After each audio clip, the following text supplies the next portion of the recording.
They've been driving for days, sleeping in cheap motels, eating from gas station shelves, waiting for a name to surface. When it finally did, the father folded the paper twice and slipped it into his jacket pocket. Another monster, another hunt.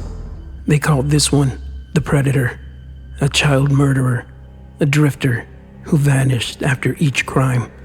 The bodies he left behind were always missing something, small, deliberate trophies no one wanted to imagine. That evening, the girl sat on a cracked bus stop bench, backpack on her lap, hood pulled up. A car eased to the curb. The man inside smiled, too friendly, too long. "Need a ride?" he said. She hesitated, glancing at her shoes, the way frightened kids do. Then she nodded. The passenger door opened with a creak. The father watched from the shadows until the door shut.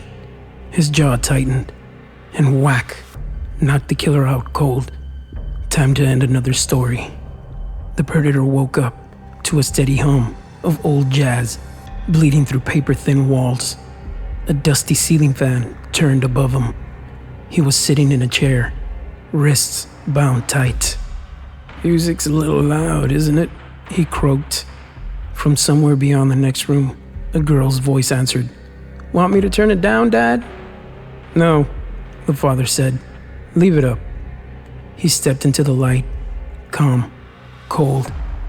There was no anger in his face, just exhaustion.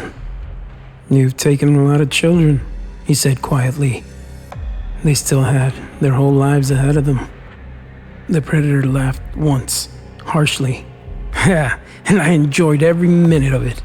Oh, don't act like you're any better," he said. The father's gaze didn't move.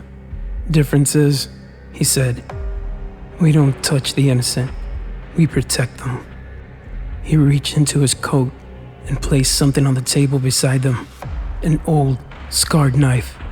Its blade caught the light. "You remember the hitchhiker they called the family man?" he asked. The Predator frowned. "Yeah, that guy who killed families."